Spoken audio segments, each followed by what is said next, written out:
Hello, Radio Land. Welcome to another Dream Makers Internet Radio Show. This show is being brought to you by Miss Fuller Products, where the president and CEO, who was here with us last week, is Mr. Martin Casey. And we want you to definitely, as we get week after week, we'll talk more about the products you can purchase because without him being our sponsor, there will not be a Dream Maker show. So you definitely want to meet him in our studios on July the 30th. You heard him on the airways last week. Again, Mr. Martin Fuller, who is the CEO of My Fuller Products, where he's the president and CEO.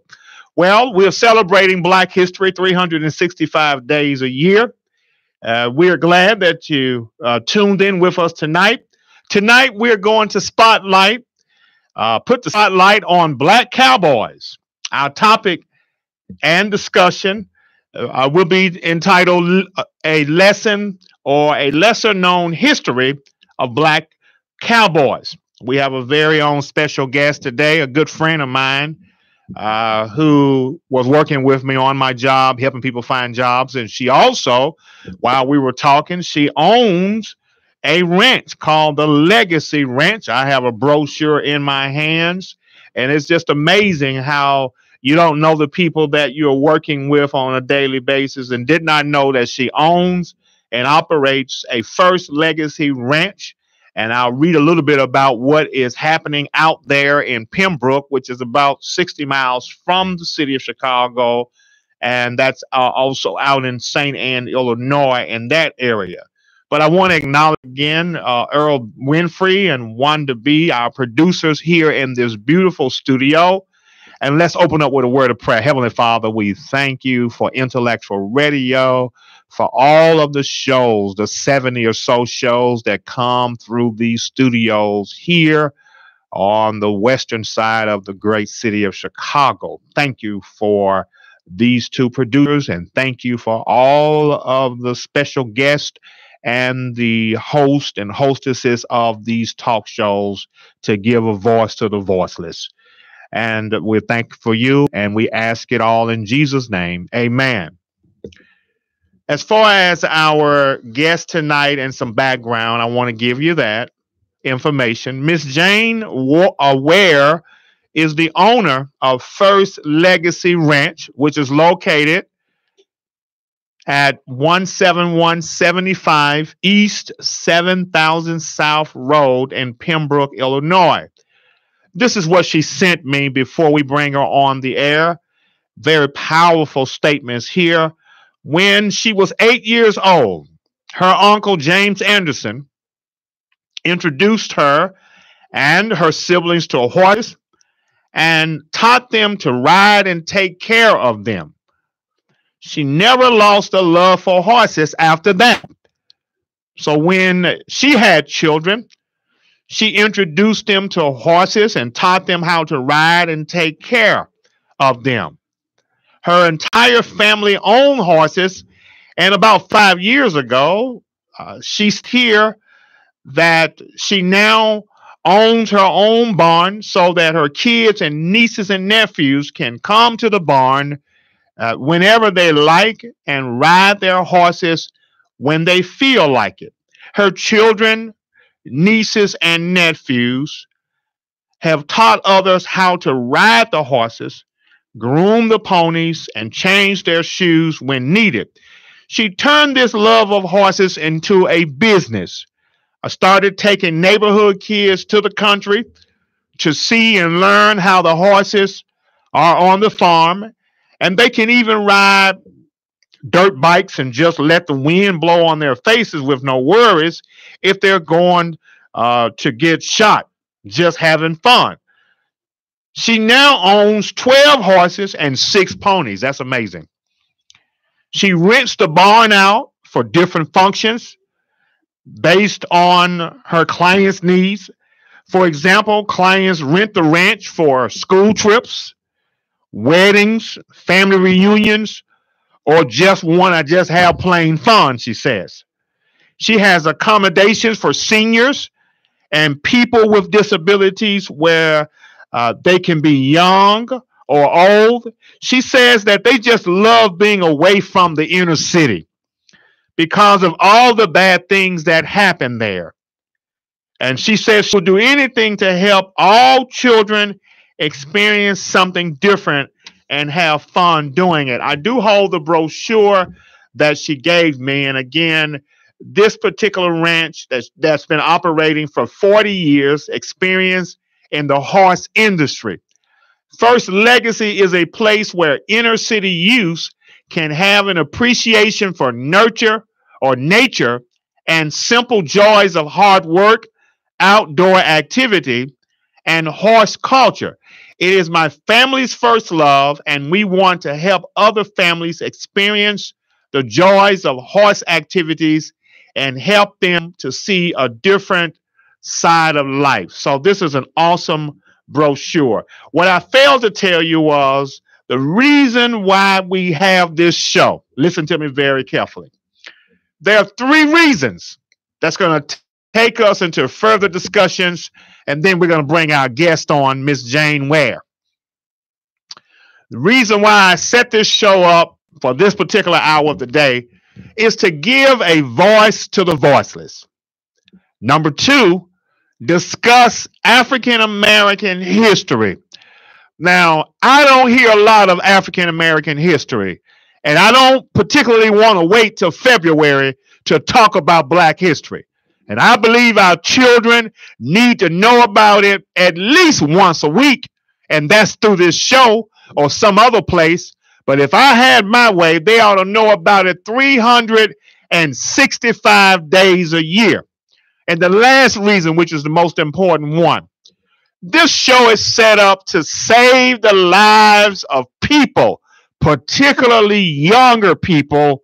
And we're talking not just a few hundred or 5 or 10, but ultimately the goal is to save the lives of 2.5 million people through these shows, offering hope in Jesus Christ. So that's what we're all about.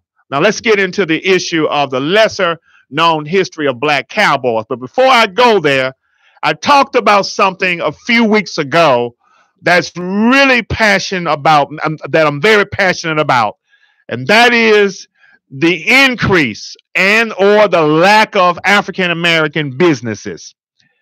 Now, slavery, we had from slavery or before slavery, and I'm going to say this, we had Black-owned businesses. Yes. So when you think of it, we're not just talking about in the South, but we had Black-owned businesses in the North and different parts of this country. Emancipation and the civil rights allowed businessmen to operate inside the American legal structure. This was a very important time. Before I bring our guest on, from 1863, listen to me, audience, to 1877, that was the best time for Black Americans. Not 1990, not 2000, but from 1863 to 1877, we saw unity of African Americans like none before. By the 1890s, we had thousands of small business operations that open up in urban areas. But look at our country today. We have more of all of the materials in the world, but we don't own jack. And I got a problem with that. The most rapid growth came in the early 20th century as the increasingly rigid Jim Crow system of segregation moved urban Blacks into communities large enough to support a business establishment. So when the heat got on us as Black people, when they put Jim Crow on us, we stuck together. We created our own businesses. Listen to me. Listen to me. So that's why I want to bring on Jane Ware, because of these kinds of stories, people that you don't hear about that own their own businesses. And that's just one, of course. And African Americans have operated virtually every kind of company. Some of the most prominent black-owned businesses have been, and I heard about Black Chicago in the 50s and in the 40s. You had insurance companies. You didn't just work at them, but you owned your own insurance companies.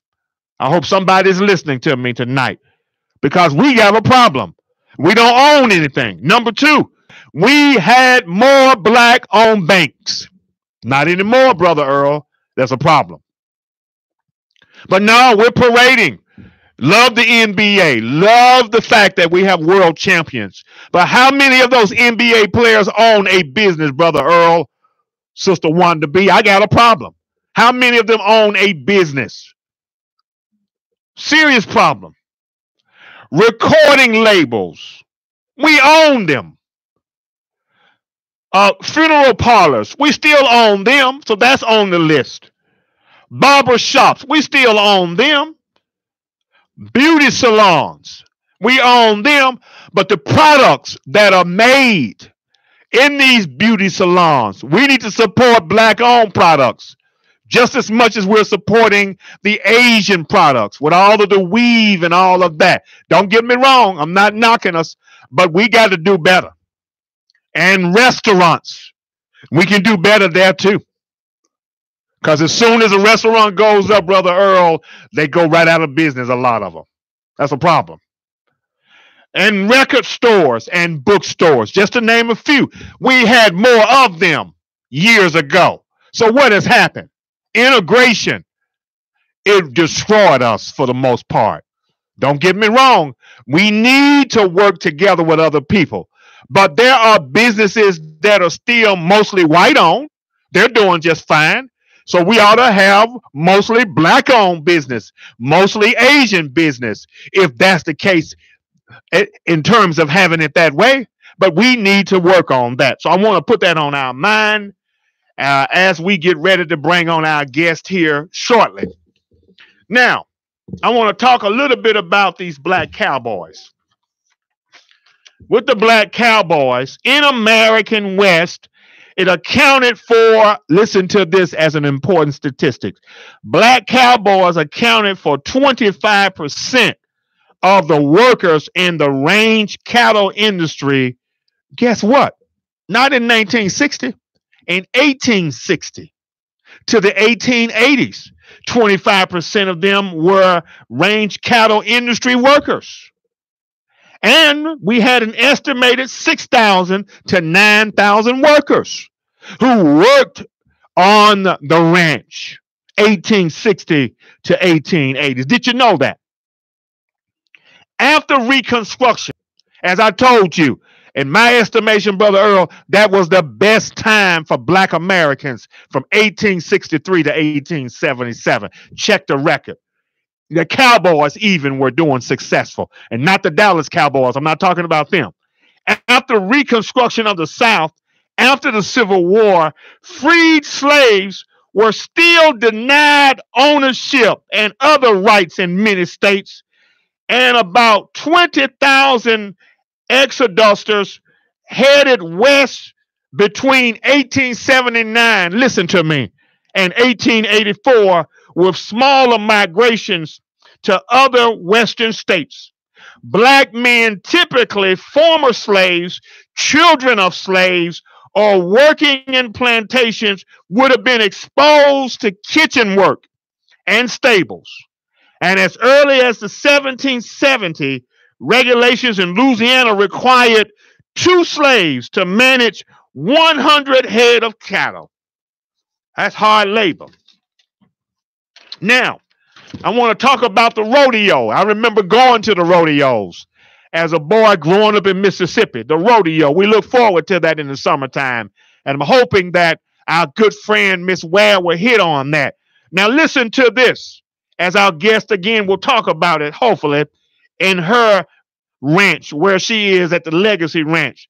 Popularized across the United States, 1873, by the Buffalo Bill Cody Wild West shows, showcase skills and characters on the Western Front in the United States in form of traveling performances included rodeo roping, Native American dancing, and other acts. Among these traveling shows, African American cowboy Jesse Stahl was famous for his saddle riding, a defining aspect of rodeos.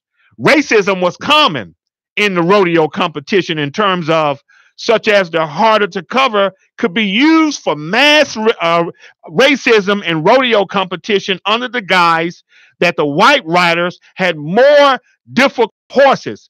Black rodeo riders would be compared to animals, given nicknames reflecting African animals, using animal metaphors not found in descriptions of white rodeo performers. So Jim Crow laws and black cowboys form what they call soul circuits, later organized as Southwestern Colored Cowboys Association, with the largest number of African American cowboys participated in rural communities along the coast of Texas up to the 1940s. That's amazing. So social life discrimination on the trail could be, as they call it, egalitarian. That means that they had with white and black cowhands sharing sleeping quarters, even blankets. So even the cowboys and the cowgirls had sense enough, unlike the army, to not discriminate. So it was an egalitarianism system. I taught that, Brother Earl, as a professor at the university. When you have an egalitarian system, everybody is treated as equal. That'll preach right there. These are your cowboys that had this. Now, as we talk further, now listen to this. Traveling posed its own challenges to integration. Whereas salons were typically segregated, whites and blacks could meet in the middle, but restaurants were socially regulated. Traveling black men would not be seated in town restaurants where black only establishments had not been established. Oh, I hope you heard that one. Requiring black men to order food from the back door. And we talking about cowboys, y'all. Most black cowhands would purchase food and prepare it for themselves on the trail. And I don't blame them, Brother Earl. I wouldn't want to eat in a restaurant that I had to go to the back door. To hell with that. I'm not going to the back door. And I'm glad those cowboys, they prepared their own food on the trail. And that's important as far as I'm concerned. So black men were banned outright from brothels, but welcome in gambling halls. You didn't accept me in one area, but then again, you accepted me in another area. You wanted my money. You wanted my money, so that's a problem. All righty. The forgotten black cowboys of the Wild West. Though in many ways, following the Civil War and Reconstruction, America turned its attention to settling lands in the Great Plains and in the West. Listen to me. This is a fact. You can take this one to the bank. Despite what might have been seen in movies, don't believe everything you've seen in those Western movies either. The American West was settled by a large portion of black free men, Brother Earl. Wasn't no white men. They were free men. Okay. And you know, I found out something else. Jack Daniels had a slave that actually helped him make that liquor, that whiskey. Remember that, y'all. And I don't think no money, unless they can call the studio and tell me otherwise, ain't no money being thrown around to that slave. Oh yeah, he gets credit for it, but where's the money at? Show me the money. But anyway, in the 1870s, and in the 1880s, as many as, guess what? There were 35,000 cowboys in the Old West. 25% of those cowboys were black cowboys. Repeat that. 25% of the 35,000 cowboys in the Old West were African American. black cowboys. Okay. Moving right along because I got a guest coming on here shortly. There was a cowboy named Bass Reeves, if you can remember him in history. Remember lesser known history of cowboys. In 1875, Bass Reeves became a United States Marshal. In 1875, a black man. A very important position as that. He oversaw the vast expansion of the Oklahoma Territory before it became a state. So before Oklahoma became a state, Brother Earl and Sister Wanda B, this man oversaw or had overseen the Oklahoma Territory. Isn't that great news? In 1875. His job was tough.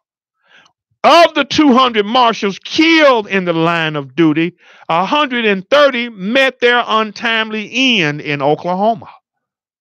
130 were killed in Oklahoma. That didn't deter this former slave from Arkansas.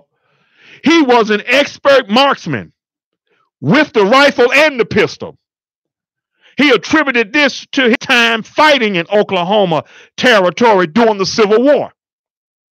So Bass Reeves served as the United States Marshal, check this out, for 27 years and is widely regarded as the first true lawman of the Wild West. Reeves, with the help of his Native American assistant, tracked down as many as 3,000 criminals during his career. He achieved this through skill, but also with the audacity. Reeves used disguises as a way to get close to the criminals before capturing them. It is believed that the Reeves story is the basis for the Lone Ranger story, since Reeves kept his true identity a secret and had a Native American sidekick. So the real Lone Ranger is a black man named Bass Reeves. That's powerful stuff, y'all. Let me hurry up because I got a guest coming on in about 8 minutes. Bill Pickett, if you heard of Bill Pickett, and I ain't talking about Wilson Pickett, that great blues singer, but there's another Pickett in the house I want to talk about. You heard of Wilson Pickett. Bill Pickett was a master ranch hand born in the Lone Star State of Texas in 1870. He invented the art of bull dogging, a method that subdues a cattle by biting their lip. Pickett observed bull dogs wagging cattle to the ground by biting their lips until the cows sat still. He did that. Pickett turned bull dogging into a way of wrestling cattle that humans could utilize. He would ride up next to a cow or a bull and then lasso the animal, pull it to the ground. Pickett then jumped off his horse next to the cow before biting the lip and tying the cow's leg. That's powerful stuff. Bulldogging became a main attraction for rodeos in the late 1800s and the early 1900s. The technique eventually became outlawed due to animal cruelty concerns, and in 1972, 40 years after his death, Pickett became the first black inductee into the National Rodeo Hall of Fame. First one, a black cowboy, y'all. Never heard about him until I researched this just a week or so ago. You can see footage of Pickett performing his bulldogging method in this video. There's a video about that. And my last fella is Bob Lemons. Bob Lemons grew up a slave before moving to the West Texas. This territory contained huge herds of wild Mustangs, which were valuable commodities to ranchers settling in the Wild West. His unique approach started with earning the trust of the herd. He did this by working alone rather than in a group, because a large group of men would spook the herd. And Lamons infiltrated the herd of wild Mustangs and then broke the lead horse, and the rest of the horses would follow the leader to back back to the ranch. That because of his technique, Mr. Lemon. He knew that attacking the lead horse was the most important thing. So I'm going to ask our guest to call in now if she was able to tune in with us. If not, I am going to give her a call at this time so that possibly we will not need to take a break. We'll see what happens. Brother Earl, I'll go ahead and give her a call.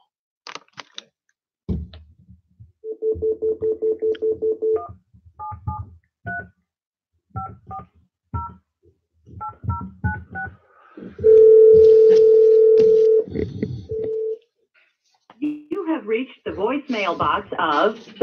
Well, hopefully she'll be calling in. She might be calling in now, but we'll see what happens. And I got done in a great timely manner right at 8:26. So we will take a couple of minute break. Yep, take a break.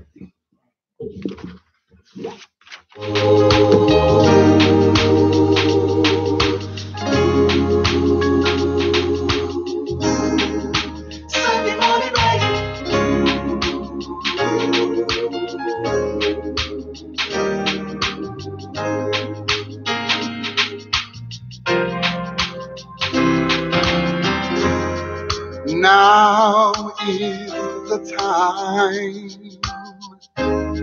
to prepare our hearts and minds and come before our King, boldly before his throne. Where, Jane? Jane, we're so happy that you've tuned in with us on tonight. I told them about the interesting story of how we met. You not only own your own ranch, but you are certainly a community activist, not only in Chicago, but throughout this part of the state of Illinois, working with so many people, helping them with their needs, whether it's housing and jobs, but you also have a passion for working with children and your own family. You've been a great leader in sharing your story about the first legacy ranch and in that you own as an Illinois Midwest horse ranch. Tell us about that. How did you come up with that wonderful idea? I did read your wonderful information about your uncle, Mr. James Anderson, and all of that, but we want to hear it from your own mouth. How about that? Okay, well, when I was young, my Uncle James used to make us go to the country to ride horses and learn how to train them and learn how to keep them well groomed. As we was getting older and I had my own family, then I started teaching my family the same thing that he taught us, me and my siblings. So about 5 years ago, I decided that it was time for me to have my own stable, to have my own horses at my own place so my family could outreach and go to the ranch whenever they like to ride. So I have me, my son, my nephews, Carlos. We all built me a nice size barn. I had 35 horses at one point. Now I have 12 horses and 6 ponies.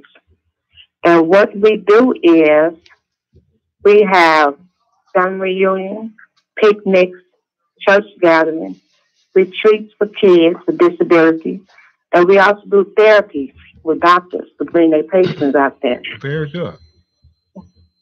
Mm-hmm. How does that work? When you mentioned the doctors bringing the patients out there for therapy, how does that work on the ranch? That works real good because they feel so relaxed, and my place is real big. They feel so relaxed. They walk around. I bring the horses so they can pat them, and they just be calm. I make sure I feed them, make sure they're comfortable, where they're able to talk about anything they want to talk about. They get to ask me different things. And it's really exciting to be able to help others. That is great. And I noticed in your reading that you sent over to me, your passion for working with young people. Can you share some moments, some times when you had young people there, and basically when does that take place? When you have different events and things like that. How is that such a wonderful treat for our young people to come to the ranch? Okay, what I have done, I like to take the kids from the city. I like to take them out the city and take them to the country so they can learn different things. I take them so they can learn about a different environment. And any way that I can help a kid to get them off the streets so the streets won't get them, I did that. I have like 6 or 7 kids. Every time I get my car and I take kids, they come on, let me take you to the rest. Come on, let me teach you to learn how to ride a horse. And then I have my son that be with me, telling my nephew, and they'll teach them also how to ride dirt bikes so they can just have fun. So any kid I see that seems like it's a problem or they going through something, I always approach that kid and say, come here, let me talk to you. And I bring that kid and I talk to their parents, and then I start taking that kid with me to the ranch. And it's a wonderful thing to be able to do. That sounds so interesting, and I'm excited. I know our producer, he's excited about your brochure and the information I shared on the brochure. And I remember going to rodeos as a child growing up in the state of Mississippi. When are those rodeos taking place out there? They every year in May. In May? We just had one in May 26th, the weekend of the Memorial Day. Perfect. We have the big rodeo where all the kids ride the relay, flag. I mean, it's really nice. You'll have a lot of fun. But they're having another one that's come to the South Shore Culture Center, I think in another month. Okay. That was also nice. Great. That's awesome. That is awesome to hear. And you said you had at one point 35 horses, and now you have about, you said 16? I have 12 horses. 12 horses. Okay. That is great. That's awesome. So I know that you're busy in the Chicago, and so you've got to be a busy lady working in Chicago area as well, and then having time on the ranch. So how often are you there at the ranch? Well, I'm there probably, I would say like 3 to 4 times out of a week. That's great. That's great. 3 to 4 times out of the week and stuff like that. So in the future, do you have any plans of what you're going to do with the ranch as it comes to young people and things like that? Any future plans? Well, yes, I'm planning on having a gathering in July. Okay. So I can get all the kids and get a school bus, bring some kids out there, and just have them have a nice time. Ride the ponies, ride the dirt bikes, learn how to groom and brush a horse. So yes, I'm looking forward and having a good time with these kids. Mm-hmm. That sounds great. And let us know here, myself, and I'll let them know at the studio. I'd like to come out there on that particular day, particularly if it's a weekend or things like that, where I'm more readily able to possibly come out there. That would be great. Okay. Oh, yes, you're more than welcome. You and any one of your crews are more than welcome to come at any time. That's great. Now I want to flip or shift gears here and talk about your knack for wanting to help people in their everyday lives, adult people. How I met you working at my job as a job developer I do on my day job, and of course working here in the studio is in my evening job.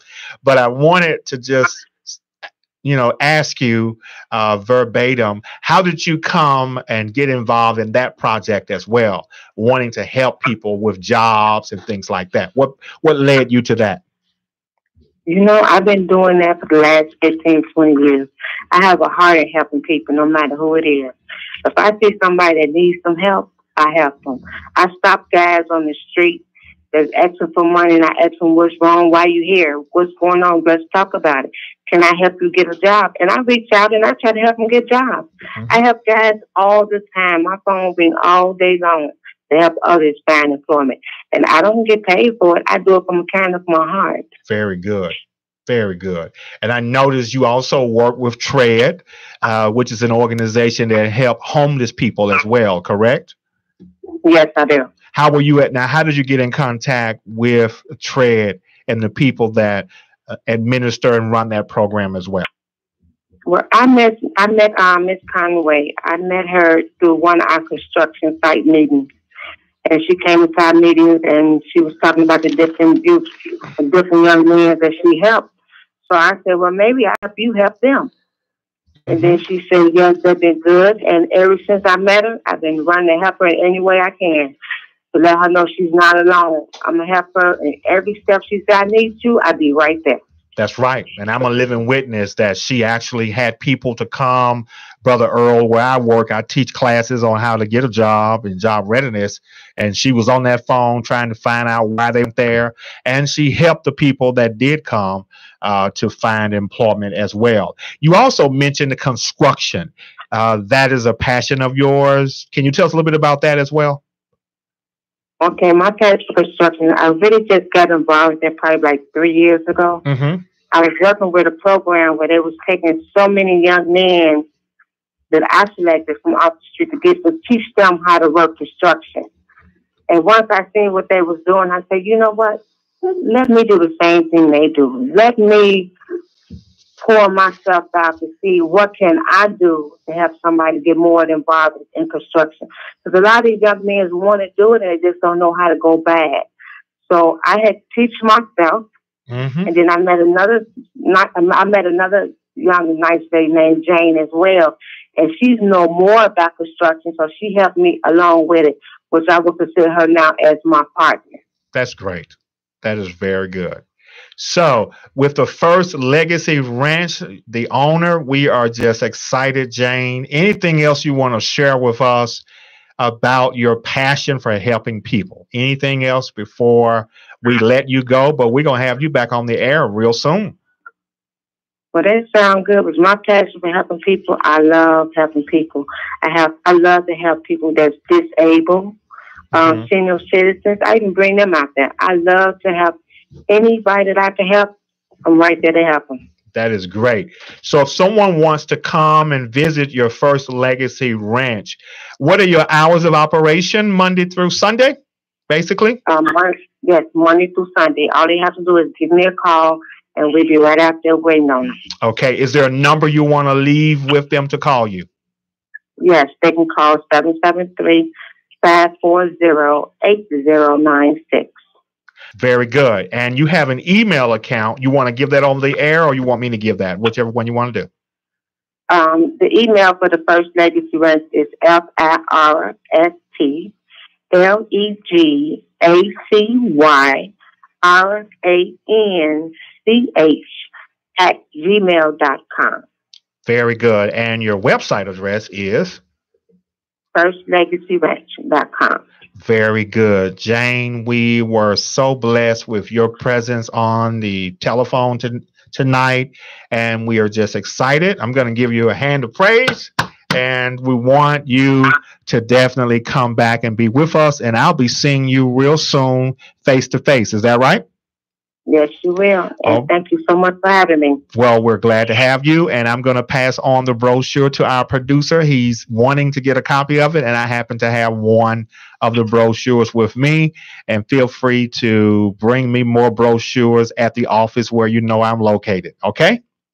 And I will do that. Thank you all so much again. Thank you, Sister Ware. And we'll be talking soon. God bless you. God bless you all too. Bye-bye. Bye-bye. And there you have it, the owner of the First Legacy Ranch. And I thank God for her and all of the things I shared with you tonight regarding the Cowboys, the struggle that they went through. It's because of Jane Ware. She is a living legend of someone who owns a ranch, who has 12 horses, who has 6 ponies, who is still in operations at one of the fewest Black-owned Midwest horse ranch sites, where they have sites and things for young people to do and all of that good stuff. Now, our last few minutes we have left, I need to go back to African-American businesses, because this is really the purpose, to save the lives of people using this platform. And one of the ways we can do that is to encourage people to start their own businesses, to inspire them to look at what we've done in the past. We're talking, let me go to 1865. Under the threat of being harassed, hostile environments, we were still able to have our own tobacconists, people that own tobacco, farms, who produced it, who made it. In 1865, shoemakers, people that were able to make their own shoes, things of that nature. We don't hear about that anymore. Sail makers, people that were able to make their own boats. The wealthiest black man in Philadelphia in 1865 learned that sail making trade after the revolution. He bought his own employer's business. Barbers, we always have had good barbers, but this one here I want to share. Back in 1820, after being freed by his master, William Johnson became a successful businessman in Natchez, Mississippi, which was only a few miles from where I graduated from college in the hills in Mississippi. I went to college in Lorman, Mississippi, and of course, Natchez, Mississippi was just to the west of me, a very nice community there, and practically one of the oldest settlements or towns on the Mississippi River. And then the other two I want to mention, we had merchants. We had people who were merchants operating clothing stores in all places, even out west in San Francisco. And then we had dressmakers. We don't hear about that. After purchasing her freedom in St. Louis, Elizabeth Cakeland moved to Washington, D.C. and became a dressmaker for Mary Todd Lincoln. How many of us as African-American women and men tailor make? We don't hear about that at all, Brother Winfrey. And we need to hear that. And so I'll be mentioning this from time to time. And the next time we're on the air next week, we'll talk about what happened 1865 to 1900. That'll be for next week. So again, this show is being brought to you by My Fuller Products, where the president and CEO is Mr. Martin Casey. I want to beat that in our heads. If it were not for Martin Casey, I would not have this show. So he is going to be providing me with the products that they make and things of that nature. And he will be on the air July the 30th to share about the product or the project that they're working on in Gary, Indiana. They're actually getting ready to launch a manufacturing company in Gary, Indiana, which a community, a great city as Gary, they need this project. And most of our American cities need Mr. Casey, but he's chosen Gary, and I thank God for him for choosing Gary, Indiana. And again, he chose this show, the Dreammaker Show, to sponsor us for as long as we need him. So that way we don't need to worry about funding for the show and all of that. So next week, we will spotlight W.E. Du Bois. And our special call-in guest will be youth or people that help our young people to get the education that they need. So I'm going to have an open forum of people calling in to the best of my ability, getting the word out. They can call in. We've had a lot of graduations this year, as we often do each year. And we want to talk about the successes of our students across the country. And this will be a two-part series concluding on June 25th.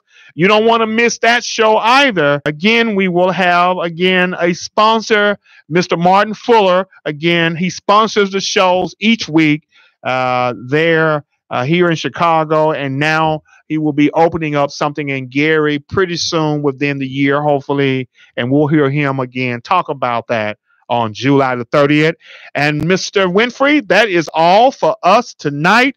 We are again thankful again for the producers of these great shows, Mr. Winfrey and Wanda B.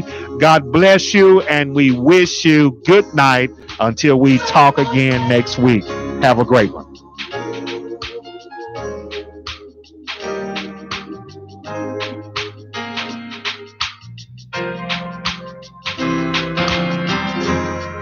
Now